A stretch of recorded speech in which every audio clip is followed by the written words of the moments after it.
Um, hello, James, Sarah, Tom, Ted, Don, Billy, Bed, whoever. You might have some questions, I know, but first of all, just let me clarify where I am, at least right now. So, kind of stuck in 1993. I know. But there is some good news. Won't have to worry about Dr. Velo anymore.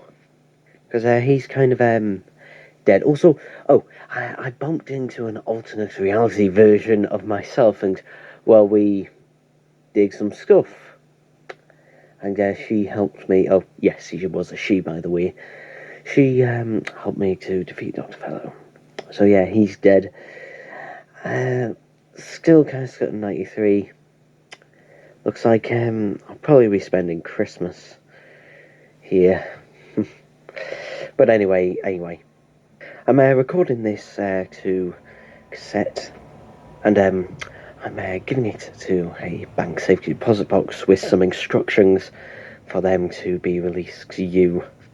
Hopefully, hey, why not in time for Christmas, where you are right now? Anyway, I got myself a little job at a petrol station in the middle of nowhere. They were kind of desperate for staff, and I just told them that I had a hair disorder, and these were my own special contacts I needed in order to see. And ears I couldn't explain the ears, although to be honest, they didn't really care. I just wore a hat. But yeah, I just want to say, I hope you're having a Merry Christmas where you are right now. And I don't exactly know how I'm going to get back home, but you know me, I'll never stop trying. And hey, even if I have to get back the long way, you know I will. At least I'm back in my own universe again. Looks like, though, this Christmas I'm going to be spending it in 1993.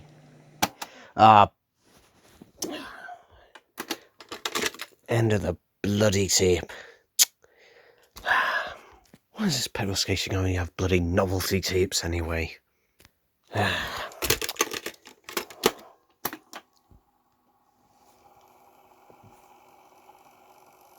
Come on, right to the end.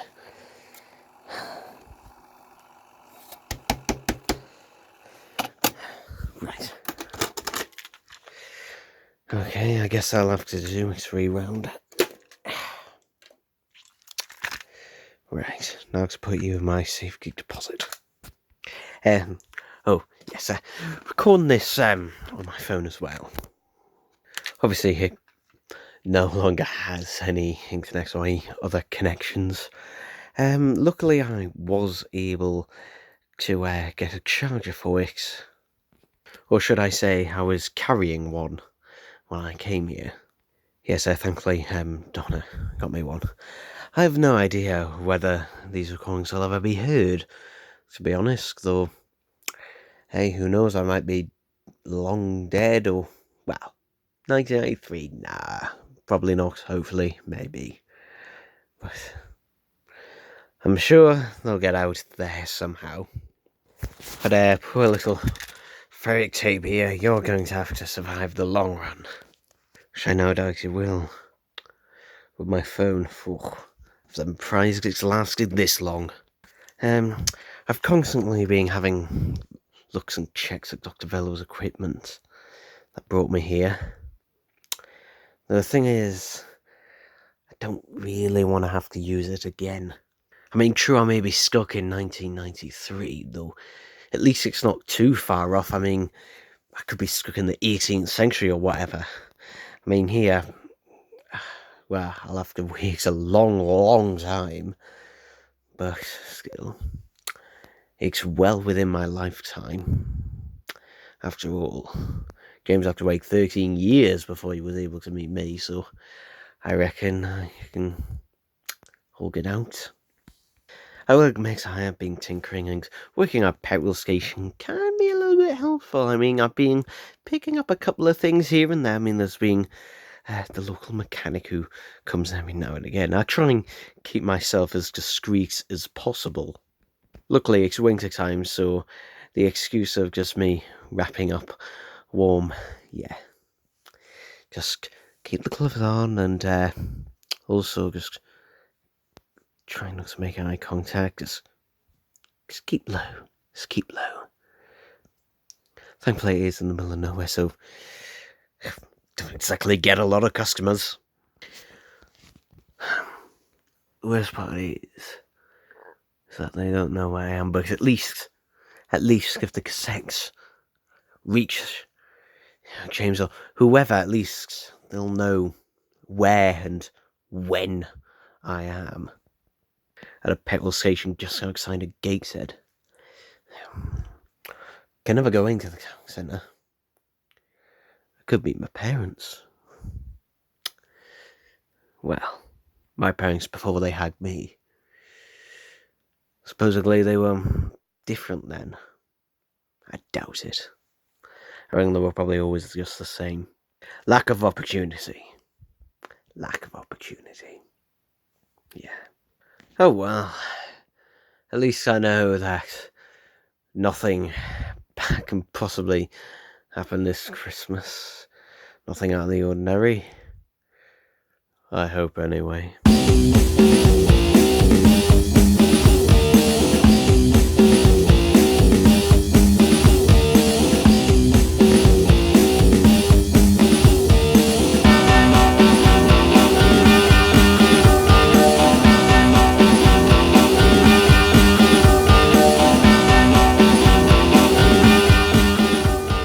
It seems I had forgotten the much simpler form of conflict and things in life, apparently. As last night there was a hooligan who tried to rob the petrol station. And hey, guess whose shift it was? Other than yours truly. The thing is, this guy clearly had never done this before and wasn't exactly prepared. The only weapon he had, if you can call it that, is a blunt bread knife.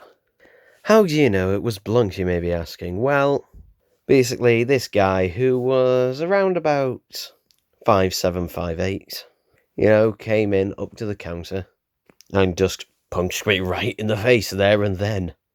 This obviously caused me to fall backwards, and I fell against the shelf that the cigarettes, lighters, and oddly tinged soup was kept.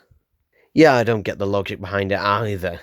I mean, you could buy alcohol at this little petrol station, but, that was just out in the open and that, but not behind the till. I mean, cigarettes and the lighters, okay, get that, but why the ting soup?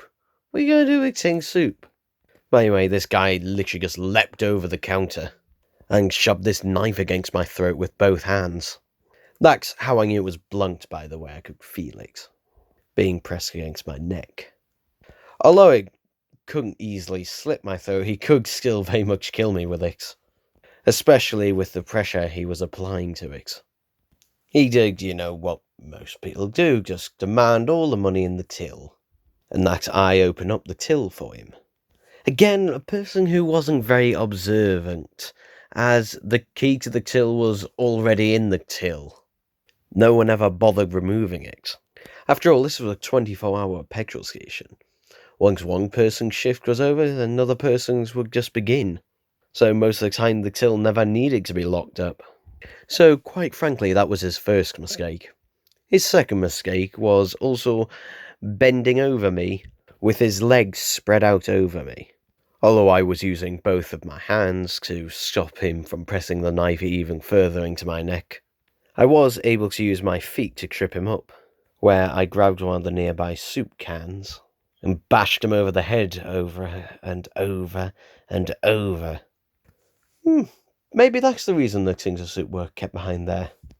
I then stopped after I found he was now only semi-conscious, and not only would he have a few bruises on his skull, but also I could see a bit of blood trickling out. This was the last thing I wanted. After all, I didn't want the police getting involved. Even if this was in self-defense and they found me all innocent, I didn't want them to find me full stop. I mean, I shouldn't be here. I mean, for one, I don't even exist yet. so they're hardly going to be able to pull up any records for me. Which, is bad enough on its own, but the fact of, well, my physical appearance, and I certainly didn't want to find out what the consequences were of changing history. After all, I did it before, and then it sort of just became part of my own life. I became part of my own history. Luckily, since I knew this was just a small, family-owned petrol station, there wasn't actually any security cameras. So while this man was still on the floor, I quickly cleaned up any blood and put the tins of soup and fallen packets of cigarettes back on the shelves. I made it all look all nice, neat and tidy. I then dragged the man outside out back. By this point he was starting to gain consciousness. And, well, I did something that I normally wouldn't do, but because of the circumstances and me wanting to keep as low a profile as possible, I did. I offered him an ultimatum. I then woke him up fully and held his own knife to his own throat. And I said, "Look, I am going to make you a deal that you cannot refuse. And believe me, it's more than you bloody deserve. So, what you're going to do is you're going to drive off, and you're going to forget this whole thing ever happened. And in return, I'll forget it ever happened as well. And here's the best part, just to sweeten the deal a little bit. I've got 50 quid here. You take that, you fuck off, I don't see you again. Or, if you don't want to take that deal, then fine. I'll go to the other extreme, and I'll kill you right here, right now." The man immediately just started laughing. And then he said I couldn't do shit. He then made his own ultimatum, saying that he'd take all the money in the till, drive off, and he wouldn't beat the shit out of me. I only had one reaction to this. I removed the hood I was wearing, and for a split second the man's laughter increased. But it then immediately stopped when he realised that this was not a costume, and that those were real teeth. I then pounced onto him. I put my hand over his mouth so he couldn't scream. I sunk my teeth into his neck and ripped out his throat. In a matter of seconds, he was dead. It was quick. I know it wasn't painless, but it was quick. Didn't serve painless. No. But I had to do what I needed to do. It was his own fault anyway. He got himself into it. And, well, once I had a chunk of that flesh in my mouth, the blood, but also the meat, fresh, I realised that there was a very good way to dispose of a lot of this evidence, and also, well, pass the blame on to some animal. After all, that's what the authorities would think. I ate as much as I could, making sure to particularly eat the flesh around the face, but also any fingerprints, as well as disposing of his teeth, so that there would be a delay in him being identified.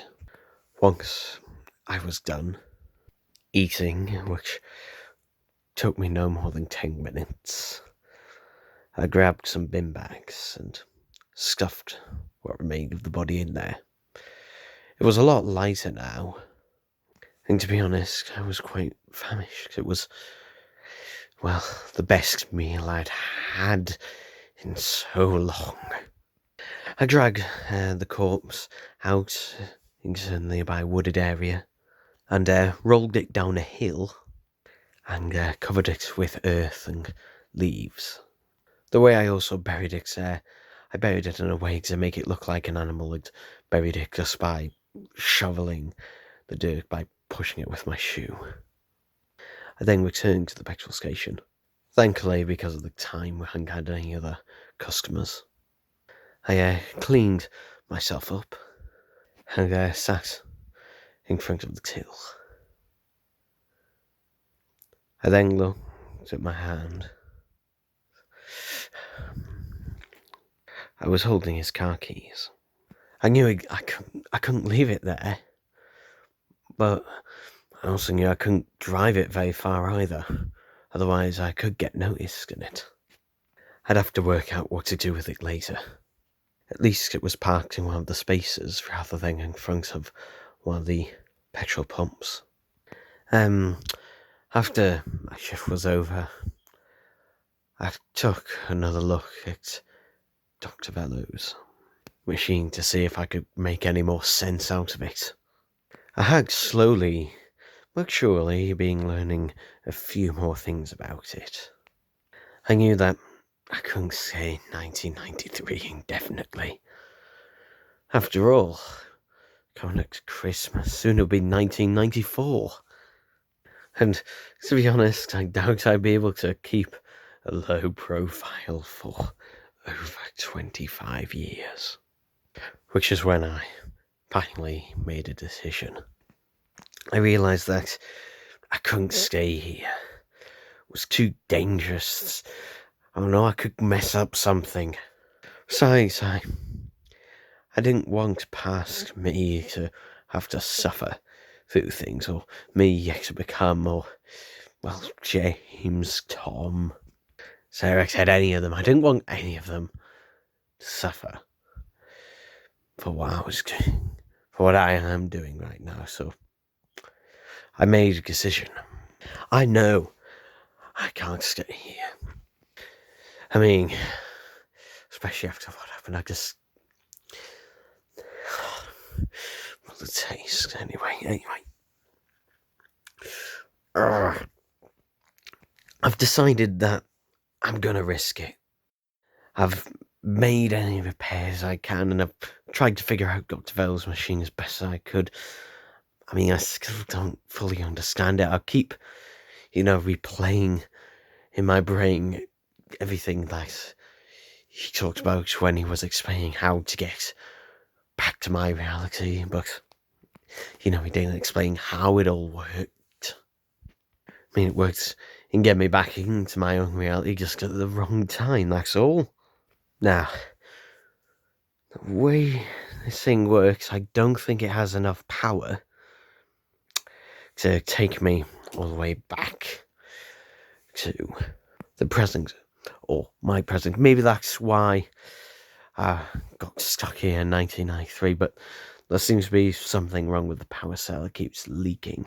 So I'm going to have it set me to take me as far as it possibly can forward, and, have a little bit of a pit stop, I guess. Fix things up a little bit again and fling myself forward. But, yeah, I don't like to leave this place, not like it is. I didn't just leave out the blue. I did speak to my manager and told him that I was just moving on, and that this job was only to tie me behind till Christmas. Well, I guess in a way that wasn't a lie. Anyway, I'm putting this off, but I guess you'll know because, well, he'll continue and report back anyhow. Right.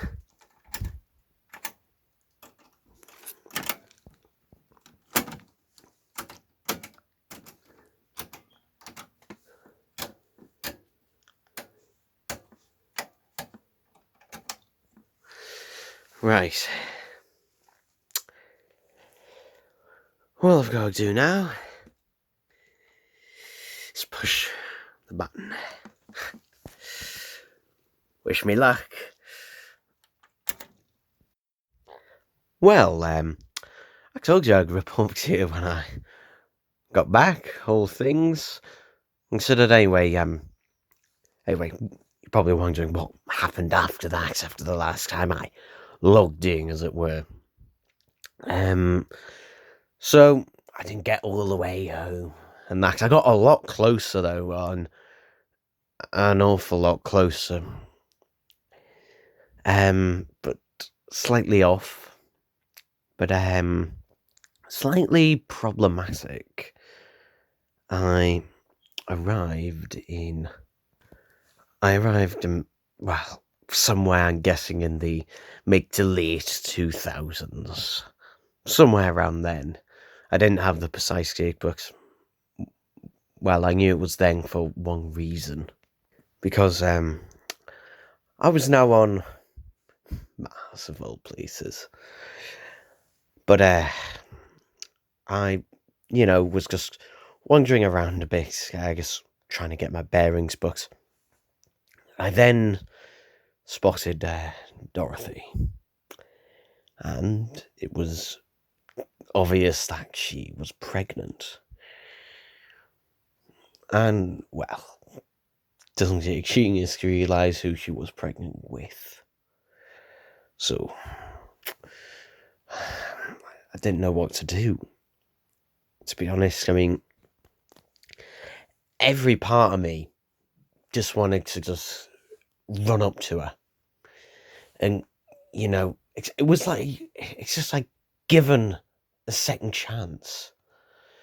Because I wasn't there. But I could be there this time. And then, after a certain period of years, then I could just go away again and go back to where I needed to.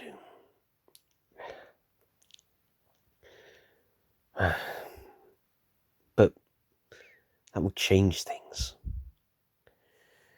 I mean, I don't know, maybe I thought maybe I could be there at least for the first year, until he's a year old, and he won't remember me. Then I would just be stranger, surely. But I knew. I just wanted at least to say something. To, if anything, apologise again, or in this case it will be for the first time from her point of view, but I just couldn't, because I knew what would happen, but also the fact that I knew by this point she had 13, 14 years left, depending on what time I'd arrived at. And you can't exactly say that to someone. So,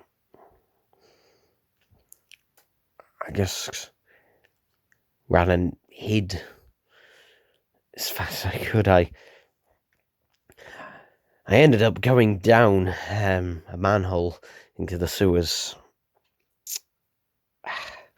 It bloody stank down there, but it was the only place I knew I'd be completely out of view and no chance that anyone could possibly recognise me. Well, they couldn't anyway, how could they? I hadn't become a scarer yet in this point in time.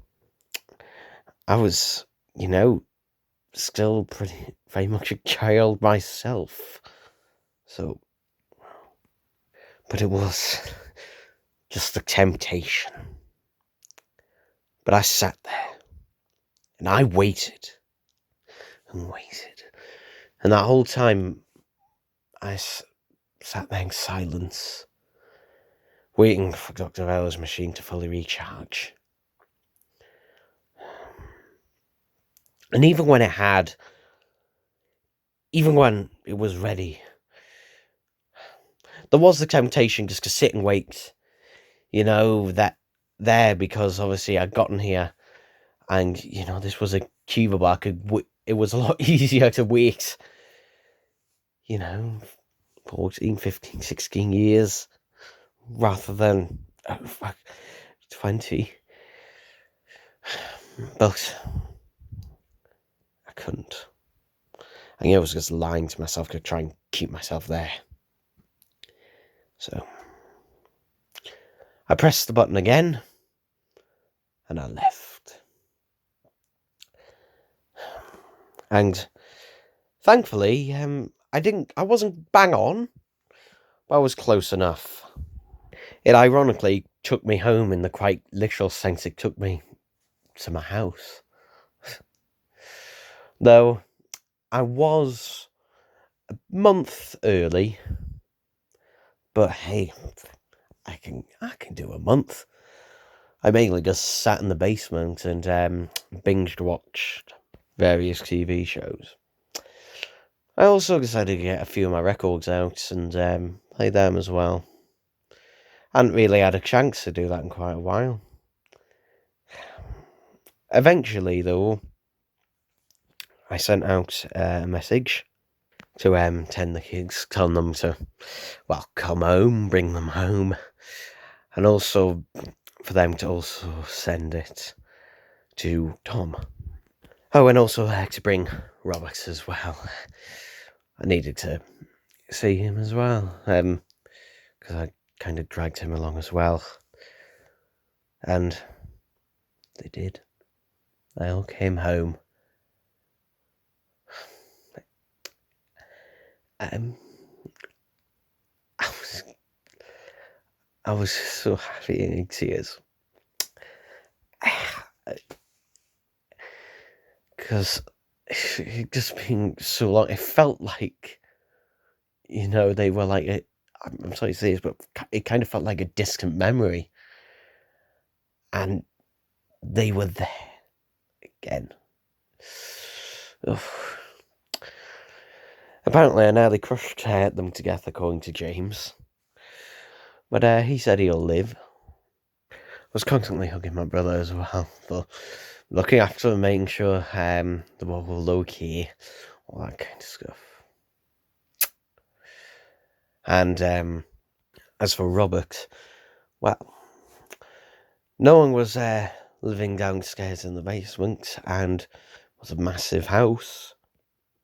So I said he could stay there. After all, it wasn't being used for anything. Well, nothing meaningful anyway. So why not? It was my Christmas present to him. And then finally to Tom. Ironically, he was the one who hugged me the tightest out of everyone.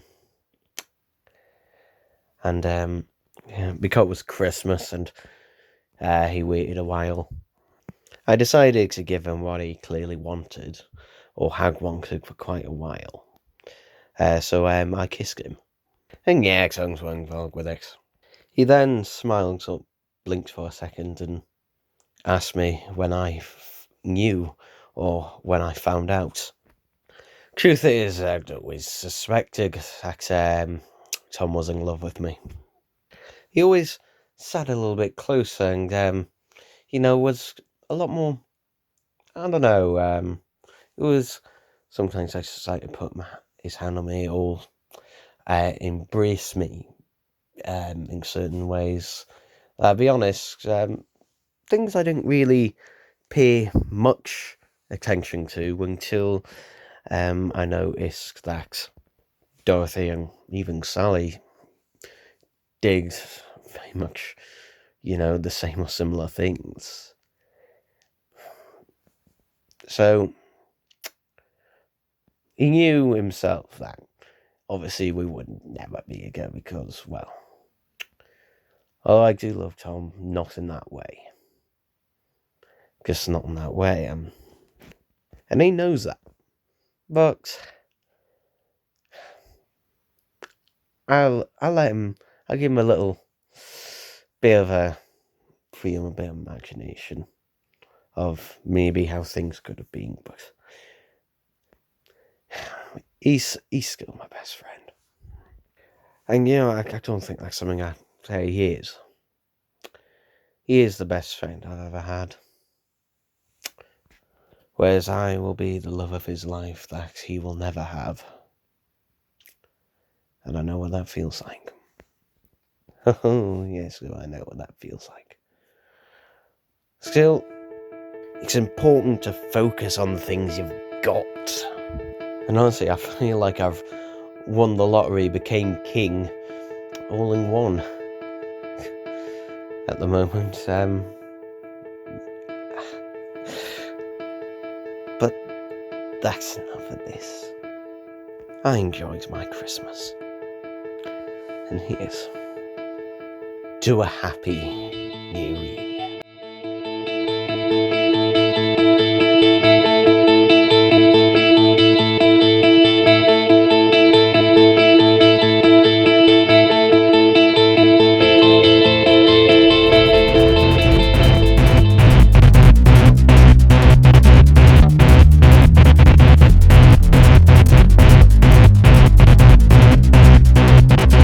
Hey, did you enjoy that episode? Well, of course you did. But you could enjoy it even more. All episodes of the Donfrey Doncaster podcast are now available on cassette, which also include a free MP3 download as well. Click the link in the description to order yours now.